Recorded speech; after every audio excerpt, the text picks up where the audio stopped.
I think it's important for anyone to really reflect on the things, however you define things, that you want to have represented in your life, and then create a life that includes those things.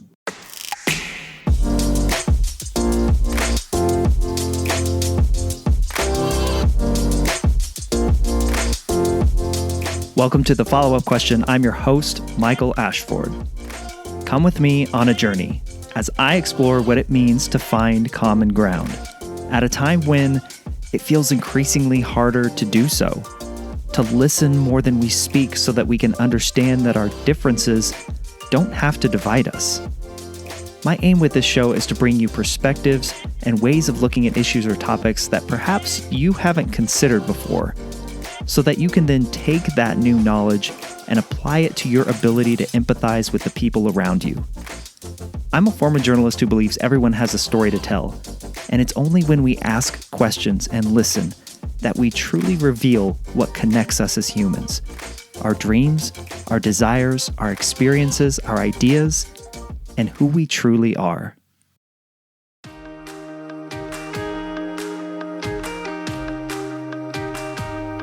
At our core, we all want to be known. And I don't mean that we want to be famous or be a social media influencer. I know plenty of people who would shudder at that thought. We all, or perhaps I should say most of us, want to be known as people, as individuals, and to feel like we're making a difference when we show up in the world. This desire is typically most prevalent in the work that we do, our jobs, our careers. The ingredients of a happy and thriving career include being seen as a valuable employee and having our work be seen for its value. Yet far too often, we stay in a career or in a job that doesn't allow for this because of a fascinating little tick we have called escalation of commitment. It's our tendency to remain in dogged pursuit of a commitment we've made, even if that commitment is doing us no good, or even worse, if it's causing us harm. Know anyone who refused to change their major in college even though they hated it? I do. Or maybe you know someone who stayed in a job too long despite being miserable. I've been there. Or how about this one? Are you holding on to beliefs, opinions, and ideas that you formed years, perhaps decades ago, that no longer serve who you are and what you believe, but because you've made them public, you've told other people about those ideas and beliefs, you can't let them go? Yeah, that's escalation of commitment, or commitment bias. My guest this week is Karen Wright, an executive coach and author. Karen has been there and escaped. And as you'll hear, Karen knew that to be happy and fulfilled in her job, she needed to be seen and known, even if it meant letting go of some pretty big commitments. As you listen to Karen today, ask yourself, what commitments are you holding on to that are making you miserable?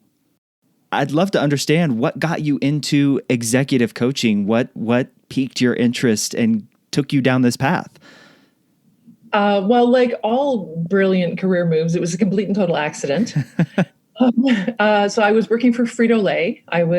Somebody once described my marketing career as being a specialist in the grazing habits of the North American male, because I had been the marketing leader in Canada for salty snacks for Frito-Lay. I was in advertising for a while and worked on Wrigley gum and M&M Mars candies, Snickers and Mars and things like that. So, and I worked also for Molson Breweries, so I worked on beer. So, by the time you accumulate a few of those, the pattern is pretty evident. And I was working for Frito-Lay, and I wanted to move internationally with Pepsi. And they said, okay, great. We're going to move you internationally. We're going to move you to Dallas, Texas. And I went, not really what I was thinking, but they said that I needed to do that to spend some time at head office to sort of build the network foundation that would propel me then out into the real international system. So I said, okay, fine. And the Friday before I was supposed to start in Dallas, the boss I was supposed to be working for phoned me and said he'd been moved to Taiwan. And so I arrived in the new country and the new job and the new everything with no boss, and all of the organizational changes that went on resulted in me having 4 different bosses in 8 months. And so, no mandate, no one shepherding my career. It was a mess. And so I finally just said, I think we're done here. And I resigned and I moved back to Toronto. And so I had this big gaping hole where my brilliant career used to be. And I had some choices. And as I was examining my options and considering, another marketing role and that sort of thing, this thing called coaching bubbled up. And for some reason, it just really appealed. And I didn't really know why it appealed the way it did. But partly I think because I thought if I'd had a coach, maybe I would have been able to figure out the Frito-Lay thing and stay. So I jumped in and took a course, and the rest is history. It's just worked out from there. And it took me a while to figure out, because I'm apparently not that quick. It took me a while to figure out that the interest in marketing, which was really about human behavior and motivation and has sort of a psychology basis to it, that's coaching as well from a different vantage point. So there is a through line. It just took me a while to connect the dots, but that's kind of the story. In hearing that, new boss, new role, new city and country even, you made the comment right there, maybe if I had had a coach, things could have been different. What was missing during that time for you? Honestly, no one to talk to. There was nobody that knew me. So, the people that knew me in the Toronto office didn't really know the context or the situation in the Dallas environment, so they couldn't really help me with that. Nobody had any real sort of organizational sway. Nobody in the Dallas office knew me, because the person who did had been moved. And I just, I've never been that politically adept in terms of corporate organizations. So I just didn't know how to figure it out. And I didn't really have anyone to talk to who was in a position to offer guidance or even just sort of bounce ideas around. There was in coaching, we have a saying about the real coach is not attached to the outcome. And really, there was nobody that didn't have some attachment to the outcome. People who wanted me to stay in the organization, who were, offering solutions that they thought might ensure that I stay, or, so it was really that objectivity and the thought partner. And as an extrovert, I process out loud. And so to, sit quietly in a room and be introspective and try and figure out my next steps wasn't really working for me, although I tried that a lot. It's just having a thought partner and somebody who could really be objective about the situation. Because the other thing too is, once you make a commitment to something, you're determined to make it work. You're convinced that it should be able to work. And that was another piece of the puzzle where it's like, well, I'm here. Surely there's a way to make this work. And it took me a while to figure out that no, in fact, this was just not going to work. So. What you just mentioned there is something that I'm fascinated by, because I've actually been digging into this. Have you heard of escalation commitment? I think that's rooted in positive psychology, if I'm not mistaken. I think I've heard it referred to other ways, but I think I know what you mean. Yeah, like we make a commitment. We understand very early on that it's a bad decision, but we escalate it because we want it to work. And what you just said is that's what popped into my mind, because I've been reading about it lately. How long did you try to make it work in Dallas, and what things were you trying to do to make it work? Yeah, I'll start there.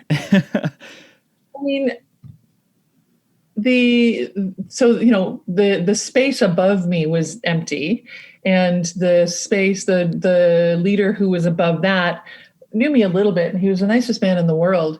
But he was very sort of disconnected from the day to day, and he didn't really, he didn't know me well enough to know how best to deploy me. And so over the 8 or 9 months, I tried. I was in a particular group in the marketing department, and I tried building relationships with the other people and finding out what they were doing and seeing where there was a gap. And then I had a couple of different bosses assigned to me. And so I would sit with them and try and figure out like what the business needed and where my skill set fit and all of that. And I'd reconnect back with my colleagues back in the Canadian office and figure out, well, is there a relationship? Is there a role I can play in terms of what they needed from head office? Like I was really exploring a lot of different things. And I had 4 different leaders sort of be responsible for me in a fairly short space of time.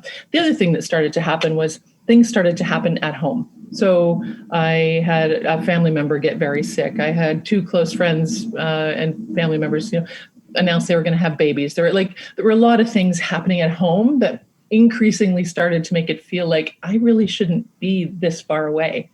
So there was sort of a not enough to keep me here and a whole lot pulling me back. And at the end of the day, when I resigned, Frito-Lay was great about it. The leader I had just started reporting to, he just sort of, held his head in his hands. He said, "Oh, I could see this happening from a distance. I feel so terrible that this is what went on." The good news is the company has a fantastic repatriation policy in place now. So that was the other thing. There was no sort of mechanism that said, well, okay, we should send you back and here's who pays for what and that sort of thing. So from a very practical standpoint, I like to think that I left a good legacy. Throughout the rest of my conversation with Karen, she and I tackle some really important issues facing our society when it comes to the work that we do. From what women need to move forward, especially coming out of the pandemic, to the fact that she's really not a fan of the phrase work-life balance. It really comes down to how you show up at work and the evolution of getting companies behind cause-related issues and allowing employees to bring their whole self to work. At the end of the day, it really comes down to integrating our personal and professional lives individually in ways that make sense for all of us. And be sure to stay to the very end and listen as Karen delivers one of the best stealth approaches to getting people to do great work. What was it like coming to that decision for you to say, this isn't working out? In that moment where you made the decision, this isn't working out, what's going through your head? It's interesting because I think, so I come from a family of small business owners. Like nobody had a corporate job that I knew of in my family anywhere. I was really the first one that had sort of the big corporate job. So leaving a corporate job didn't feel like a big risk. I had jobs of one sort or another since I was about 12. And so the idea of being able to fend for myself didn't strike me as a problem. And yeah, it was disappointing to leave the career that I loved, but I didn't feel like I was going to be, I didn't feel like I was going to be unsafe. So it just was crystal clear. There was just nothing that was keeping me there. And yeah, and I think, Dallas is a hard place to be for someone who isn't from there. Yeah. And when I moved I bought a house, actually. I did commit, I went all in and I bought a house. And the neighbors were really interesting because when they got to know me, they sort of said, "Oh, you're just going to be here for a couple of years then, aren't you?" And they were like, "Okay, well, we're not going to invest." So I did get to live next door to Mickey Mantle's son. So that was pretty cool. Hey, there's a life tie for you. Exactly. Full time, I'm a marketer myself. And you made the comment, so much of, and I can't exactly remember word for word what you said, but so much of you use the word positive psychology and understanding human interaction is really truly what marketing is. When did you realize that? And I asked that question in the framework of, when did you realize the shift, or have you always realized that marketing was that, from just the tactics of marketing being, let's push out this Google ad, let's push out this social media post, let's do the tactical thing, versus let's do the human interaction thing? When did that click for you, or has it always?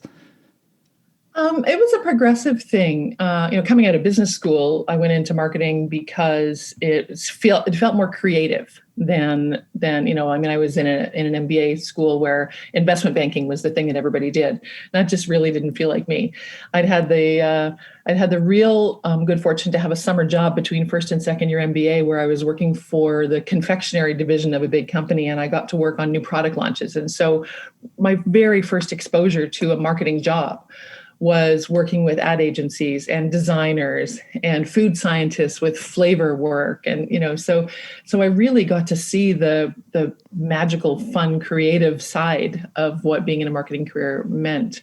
And so I think that I think if you start in a big company in a entry-level marketing job, these days particularly, you're buried in numbers. And I don't think you get a feel for the real kind of insight level and the human behavior magic of what marketing can be all about and what the power of real branding is.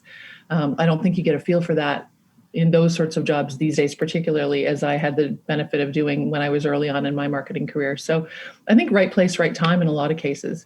And I also spent some time on the agency side. So I was client side for a few years, and then I worked for a couple of big agencies. And again, got to really participate in some wonderfully creative processes designed to propel behavior in one way or another. Rightly or wrongly, we can argue argue that one lots of different ways. But as I say, I think I had the real good fortune to work with some brilliant creative people, some brilliant strategic people, and work in some really fun categories. I mean, bubblegum and chocolate bars and cosmetics and hotels and travel, so really, really fun categories, which I think helped. Okay, we now know that you have lived next door to Mickey Mantle's son. What are there any sweet treats that we would be aware of that you helped bring to market or talk about? Sweet treats. I don't know. I can't remember about launching. I mean, when I was working in the agency business, I was working on M&Ms and Snickers. And so the big win when I was working on Snickers is we got Mario Lemieux to do a commercial in the province of Quebec here in Canada. We got him to do a commercial for almost nothing in his rookie year. Wow. And if we'd asked him a year later, it would have cost, I don't know, 100 times more probably. So that was a bit of a win. I think my Frito-Lay big claim to fame was launching Sun Chips in Canada. Okay. So that was kind of a big deal. So, but yeah, I mean, new product development was really the path I was on along a lot. So I worked on some new beers and some new chips, and so again, really fun stuff. Yeah, right. We all like that stuff. Right? You mentioned you said the phrase "buried in numbers." As it relates to what you do now and your coaching of executives, is that a struggle that executives tend to be buried in numbers? Is that a fair categorization? I think if you're in the right job, you're not buried in numbers, you're thriving in numbers. So I think it's hugely about understanding where your strengths are and then hiring around you to make sure that all of the business needs are handled by people who can handle them. But I mean, numbers are a increasingly big part of how decisions are made and how performance is measured, and that's just there are more numbers available than ever. So performance data is really, really important. So to have the right people doing that work is the key, right? As any good leader will do that. They'll look at what the business needs and make sure that they've got the right team in place. In the years since you've been doing this, are there themes of struggles or issues that executives routinely come to you and say, this is the thing that I need to help with the most? Humans are humans, right? They struggle. A lot of humans struggle with knowing how much of themselves to reveal in a business setting. Thinking about what they should be saying or doing, how they should be, the image they should be creating, how to juggle competing priorities this last year more than ever. I would say that in this last year, the conversations that I have had with executives and that the people on my team, I run a coaching team, the people on my team have really been about how do I reconcile all of these incredibly challenging, incredibly important priorities and issues. So I think that when I get real joy from the work that I'm doing with a senior level executive, it's really because I can see them trusting their instincts and trusting their judgment and relying on their value system to make decisions, as opposed to being buffeted around by whatever winds are prevailing at the time. What do you think of the phrase work-life balance? Not a fan. Why not? Well, because that presumes that there is some way of having them in balance, and the role that work plays in your life changes over time. And so, for someone in their 20s versus 30s versus 50s or 60s, the role is different. And And depending how you're wired, one of the conversations I've often had with clients is around what's really important. And people will always say my family is most important. And yet for some people, it just isn't. For some people, they thrive on their work. And that's not that they're gonna, be terrible people or bad parents or bad partners or anything, but there are people who just really feel like they're making their biggest contribution through their work, and other people really will make the choice to put family first. So I don't think there is such a thing as balance. I think there's words like harmony and integration are probably better descriptions of the thought process that I think you have to go through to figure out what the right combination is. And if you looked at me, like, there are sometimes you would wonder how much I work, really. But when my kids were young, I made a point of working really hard when they were in school, and then being off work between 3 and 7 or 8, and then writing proposals late at night. And it didn't look like a schedule that made sense to anybody else, but it made sure that I was able to be available for the things that I felt were important. And so I created it in a way that made sense for me. So balance, not so much, but I think it's important for anyone to really reflect on the things, however you define things, that you want to have represented in your life, and then create a life that includes those things.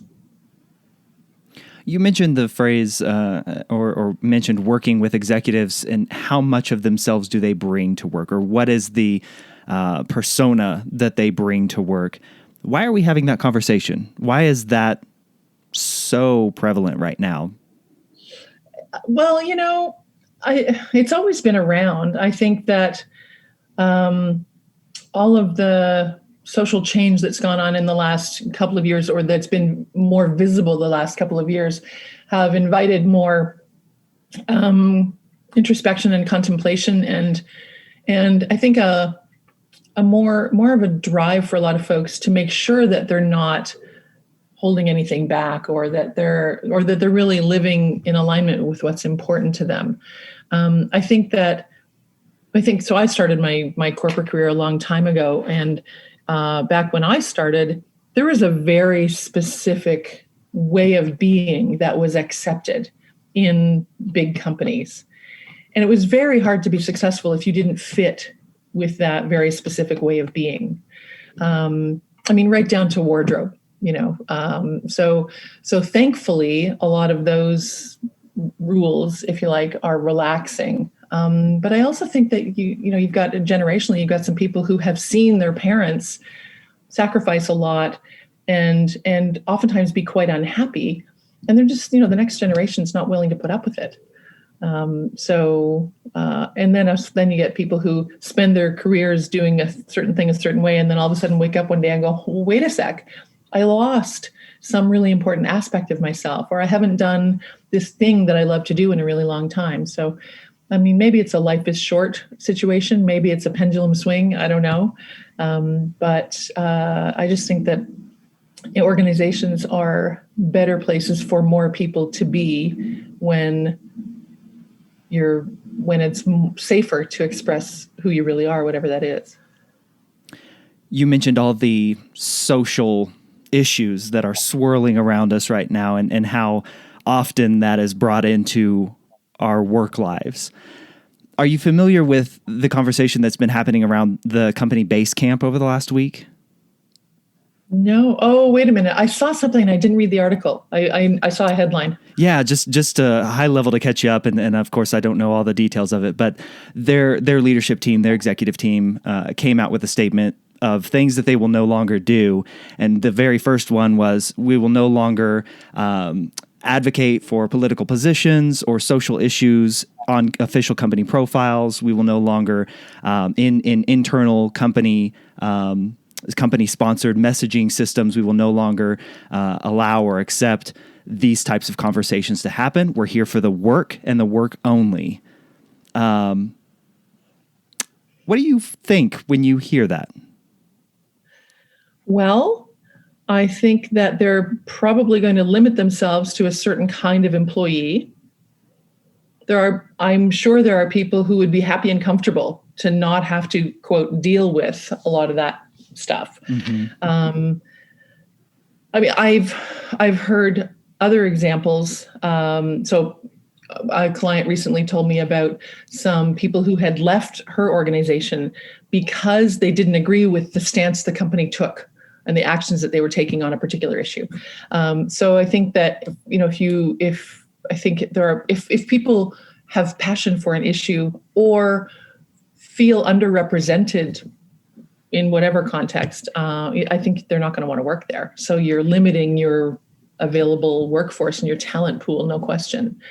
But I also think from a consumer standpoint, I think more and more consumers want to know what companies stand for. It's part of how we make some of our choices, at least some of us do. And I think that's increasing. I don't have numbers, but I'm pretty sure that's increasing. So I presume they're making a decision that the leaders felt was right for the business. But I can see some limitations in that at the very least. That drive that we as consumers have to understand the stance of the companies that we may or may not support with our financial backing. Has that always been there? Or are we seeing that really ramp up in light of the times? From your experience, has this been a conversation that's been had at the executive level?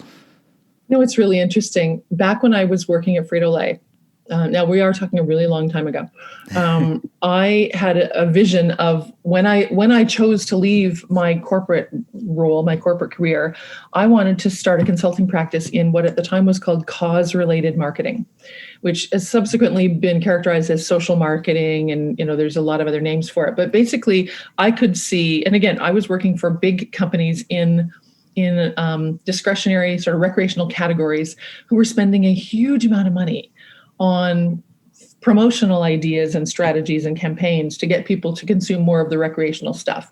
And the principled side of me was very offended at the millions of dollars that I thought could be redirected to something more socially valuable. And so when I left Frito-Lay and came back to Toronto, one of the things I did was try to build a practice in this area of cause-related and social marketing. And there was conceptual interest in it at the time, but it was very hard to get companies to actually decide to risk some of their precious marketing budget. And there was also, I think at the time, a sense of, well, if we do that, we might ostracize these people. And so we don't want to do that. So that's dangerous, or there's business risk attached to that. I think the pendulum has swung a little bit. So there are enough companies now that will say, well, you know what? That's important to us. That's what we stand for. We know that's important to the portion of the buyers that we really want to build business with. We're okay if we leave out a few people. That's all right. And I would want more brands, more companies, more businesses to be willing to take that risk, to stand for something, knowing you'll develop incredible loyalty and you'll lose a few people along the way. But I think that's okay. What you just said there reminds me of Patagonia and the decision they made recently to say, hey, look, you can't put your company logo on our vests anymore. It doesn't help the environment. And yeah, they're going to lose business that way, but they're sticking to a stance, right? Right. And they've been, since inception, they have been crystal clear about who they are. And that's one of the reasons they're such a special company and a special brand. And have so many passionate, loyal customers, right? I know, Karen, a lot of the work that you do is specifically with women. The role of the woman in the executive team and at that level, and the highlight or the spotlight that has been on getting more women into that role over the course of your career. Where have we come from? Where do we still need to go? I've been doing a lot of work with executive women this last couple of years in particular. And it's interesting because for the longest time, I didn't claim a focus there. I just, I always said, I just want to work with strong, smart, successful people who want to grow and be better. And whoever that is, that whatever shows up is great. And I often get asked, well, tell me about your clients. How many are men, women? What's the percentage? And for the most part, it's been pretty balanced, which says that it over-indexes on women because, of course, the proportion of women in executive roles is less. Yeah. And oftentimes women are the ones initiating it, as opposed to the males who might have it suggested for them, maybe. But where have we come from and where are we going? So again, it depends on who you're talking with and where they've been in their corporate career. There's still a real struggle, I think, especially in bigger companies, for women to admit that they have other priorities, that to put hard stops in their calendar when their family might be doing something. I know a few women that have been able to do it, but I think there's still a lot of perceived pressure around almost making it seem like you don't have anything else other than your commitment to work. I think that now this last year has forced that shift, but we've also got a lot of and I don't have the numbers handy, but we know that there's been a lot of attrition in the last year of women exiting the workforce because they've just said, like, it's too much. So while I see more instances of women in influential leadership roles and being happy and comfortable there and really being true to themselves when they're there, I think what hasn't happened enough is a shift in what goes on behind the scenes or outside of work to ensure that we're juggling all the things the way we might do best. I'm not articulating that very well. I think there's an infrastructure problem, but there's also a individual choice situation that needs to improve around. I can't do it all. And in fact, the book that I released this past year was hugely about that. It's about really, let's not try to be the strong one anymore. Let's admit that we're trying to do a lot and maybe we're trying to do too much. And maybe it's time we started actually asking for help. And we can ask for help on the work front and we can ask for help at home. We can ask for help lots of ways. And it doesn't mean we're weak. In fact, that probably means we're stronger than the person who just hunkers down and tries to handle it without admitting that maybe it's too much. So there's the short answer is there's been progress, no question. I also think there's been some standards and limits that women have started to exercise. I know one woman in particular who had a beautiful big corporate job. She also has 3 kids, and she decided to make a geographic move during the pandemic because that was the right thing for her kids. And then her company said that she was going to be expected back in the office at a certain date. And she said, well, you know what? That's the middle of the school year. I won't be moving my kids in the middle of the school year. And the company just said, well, you know what? We're sorry, but that's going to have to be the way it is. They lost her. She was a brilliant senior level marketer, and she opted out because she said, I believe I can find a different way of pursuing my career that doesn't ask me to compromise what I think is the right thing for my family. So more women who do that will help, and that then can help but have a positive impact on the companies. That book you referenced, I believe that was Accidental Alpha Woman. Is that correct? One, yeah. What went into that title? What is the meaning behind the Accidental Alpha Woman? Well, I never walk away from a good alliteration. I mean, really. So, what word nerd would walk away from that? Accidental alpha is something I started calling myself years ago when I found myself in the situation where I was suddenly the sole breadwinner in my household. And I was juggling more than I had ever thought I was going to have to juggle. I had thought I was in a partnership situation with, someone who was going to carry their fair share of the load, and he would be, progressive, and we would be collaborative, and it would be equal, and all the things. And suddenly, the financial side went the other way. So I was pretty angry about that for quite a long time, and as I just started to process it various ways, I came up with this phrase that as a way of describing the accidental alpha being the woman who, the accidental part is that she's having to handle it all, and it was not the plan.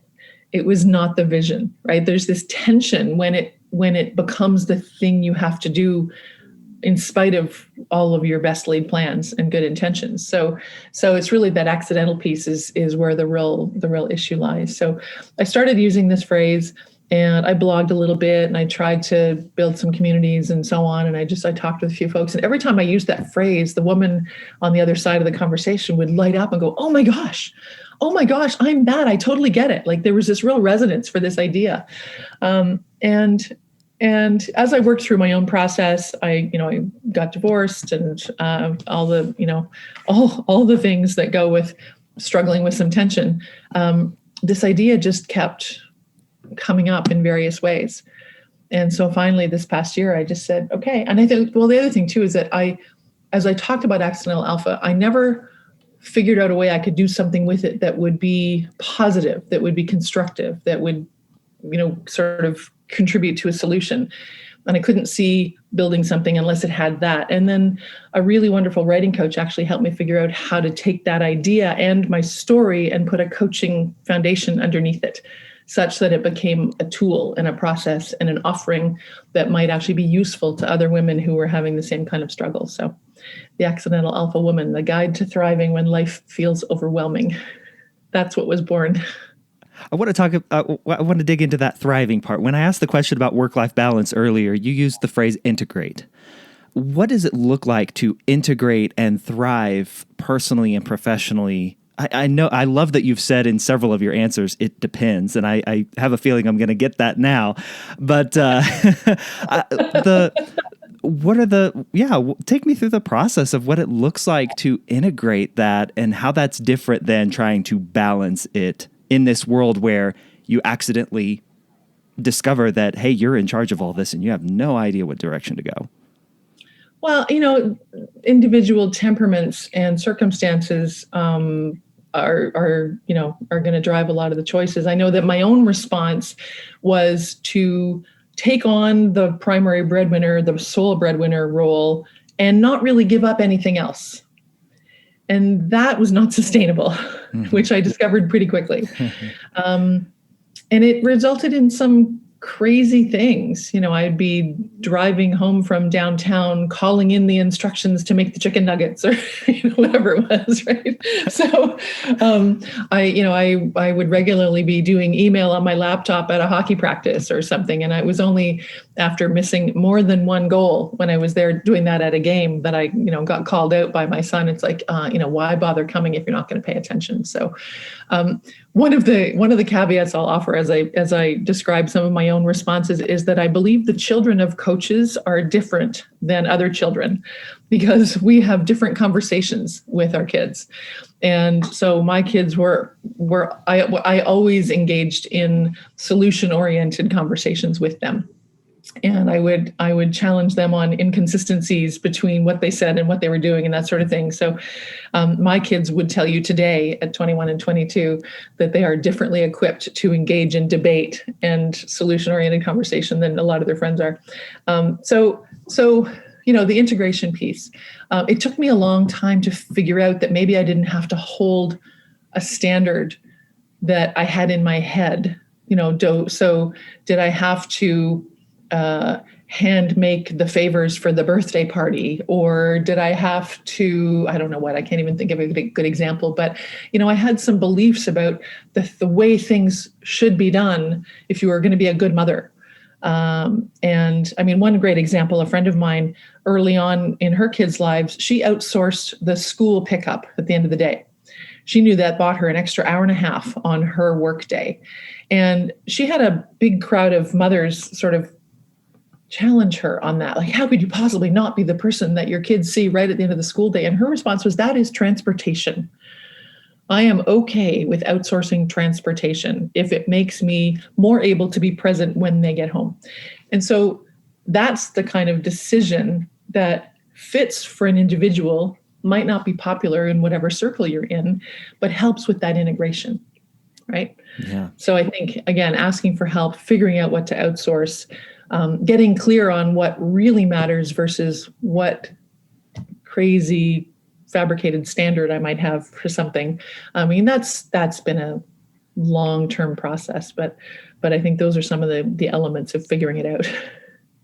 You just used the phrase solutions-oriented debate or discussion, I believe is what you said.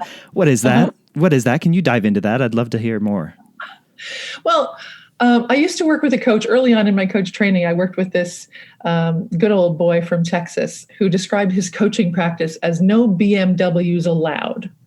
He said, no bitching, moaning, and whining, which is best done in a real thick Texas accent. I love it. So in a coaching conversation, there's a certain amount of processing that can go on, but for the most part, we're working towards a goal or a solution or an improvement in a situation, some progression. And that has tended to be how I've interacted with my kids. So don't come to me and complain to me about what your brother did. Talk to me about what you want to be different and how you can try something different with him and go back to it. Right. So now I've had pushback on that because kids are kids. And my younger one in particular will say, don't try that coaching junk on me. That doesn't work. So, but my nature, the thing about being a professional coach is that you're deep in personal growth like all the time. And so it has just become my nature to engage with somebody to say, well, like, okay, if complaining feels good for a minute, great, get that out of your system. But then let's focus on what you can do, where you've got some leverage to maybe try and improve the situation. So that's what I mean by solutions oriented. If we're trying to get something figured out, let's actually work towards figuring it out rather than being upset about it for a long time. Which, great when I finally turned that on myself, right? Yeah. What role then does positive psychology play in all of this? You used that phrase earlier. I saw it in a couple places throughout your work. Positive psychology, what is it and how does it weave its way in? The science of human flourishing and thriving. I had the incredible good fortune to accidentally run across Martin Seligman's work many, many years ago. And he is characterized widely as the father of positive psychology. So positive psychology is rooted in the idea that as the science of psychology came to really understand some of the dysfunction in humans and human behavior and interactions and relationships and so on, what would happen if we used some of those same principles and tools and research to then support more thriving and flourishing, focus on creating positive outcomes and human happiness. So I took the only course that Martin Seligman ever ran himself, I think, Right Place, Right Time again, and learned quite a lot about how the ingredients of happiness and flourishing. And so that is sort of an underpinning to all of the coaching work I do. I've gone much deeper in it. There's a woman named Emilia Zhivostovskaya, which if you're looking for another interview for your podcast, you might want to interview her. She's brilliant. And she was my positive psychology teacher when I did a big certification in it. And she can give you much better answers about just exactly what's behind the science of thriving and flourishing. But that's really what it is. It's using our understandings of how humans work to support more thriving, flourishing, and happier lives. And resilience is a big piece of that, which has been fundamental this past year, particularly. Yeah. How does one become a more resilient person? How does one understand that they even need to be more resilient?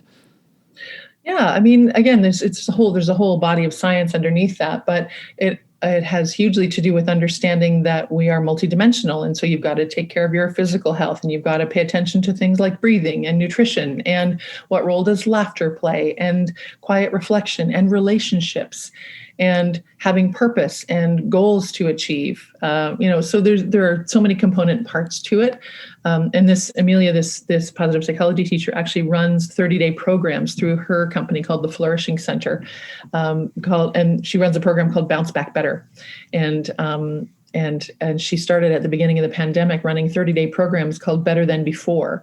And her premise being, if we focus on something for 30 days, we will be better than before.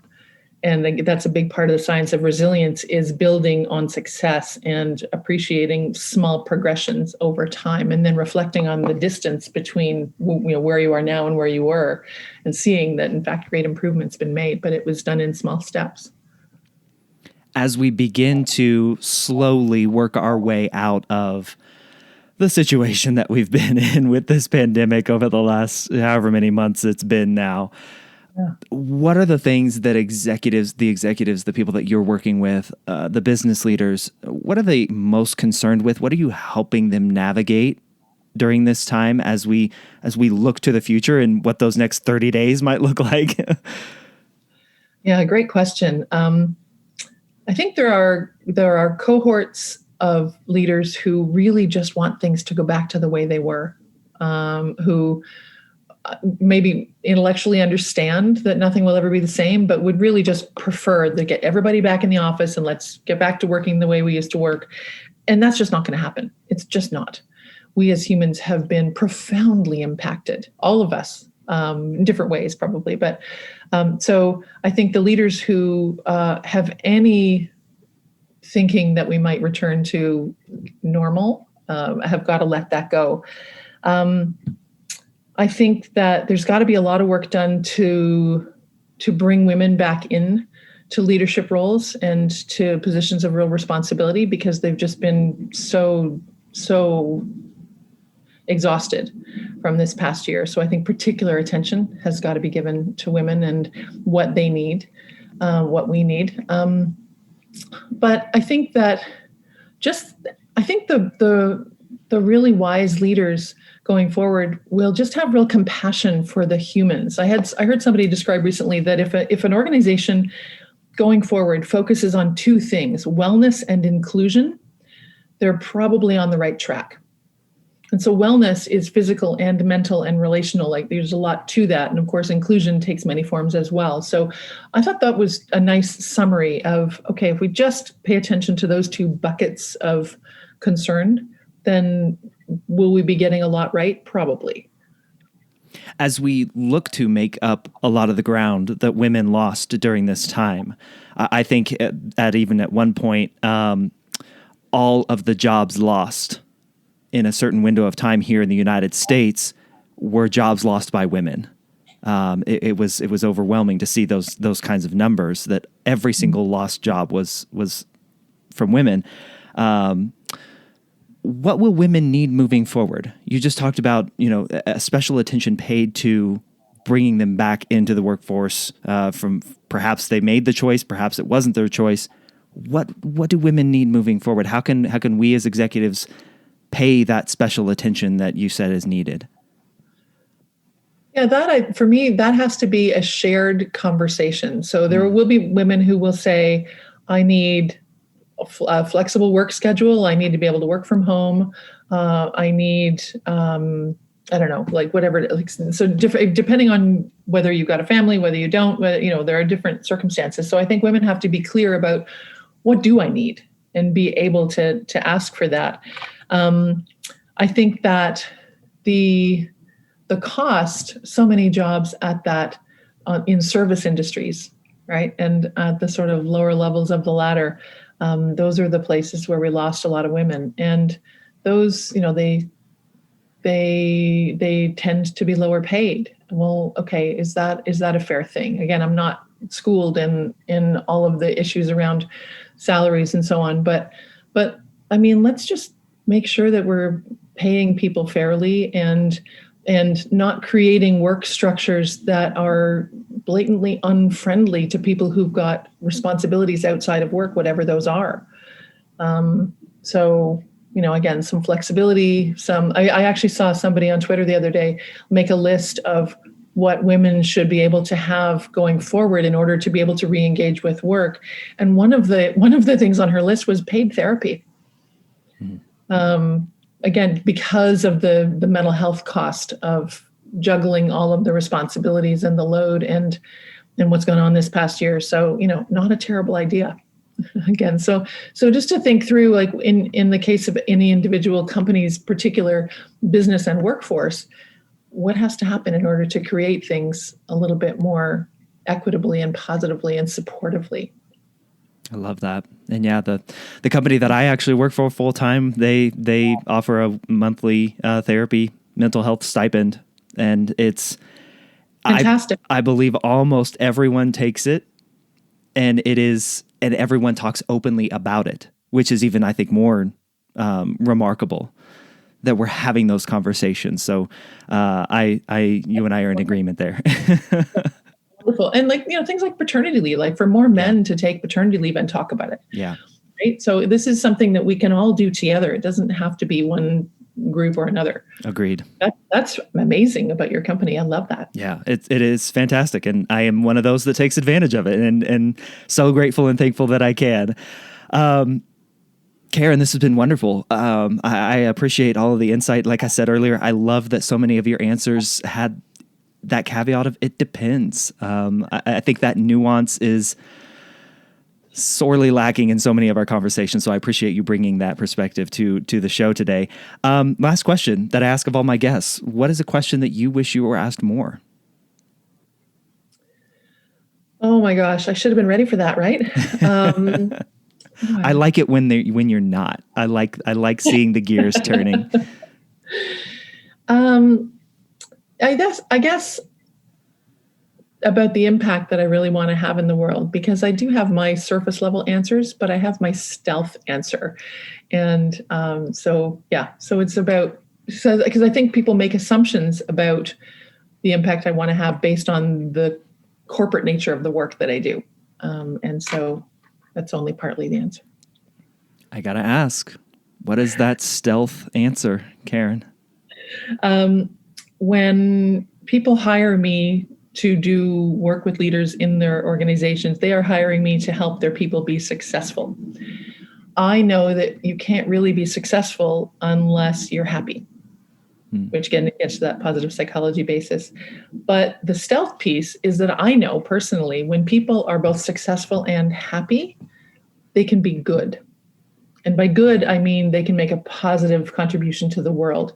I don't think it's possible for someone to think of others and to love others and make a generous contribution to the betterment of humanity unless they really are feeling good about themselves, unless they're feeling happy and successful in whatever realms and circles are important to them. So that stealth agenda is good. It's the contribution to humanity.